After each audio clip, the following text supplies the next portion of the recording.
دو دن پہلے ایک فون پر ایک نوجوان لڑکا 20-22 سال کا، اس نے 55 منٹ مجھے گالیاں دی.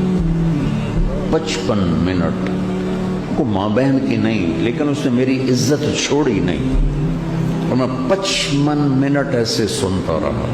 اور اس وہ کوئی ایسی بات کرے میرا دل پھاڑ دے. میں کہوں بیٹا تھوڑا ٹھنڈے تو ہو جاؤ، اور بھائی تم میرے بچوں کی طرح ہو، کوئی ہنس کے تو دکھا دو بھائی. اچھا کوئی ایسی بات ہوگی تو مجھے معاف کر دو بھائی، ہم ایک ہی ہیں. میں 55 منٹ یہ دہراتا رہا، وہ 55 منٹ ہر وار میرے سینے میں اتارتا رہا، اور میں نے اف نہیں کی. آخر میں بولا میں آپ کے صبر کی داد دیتا ہوں.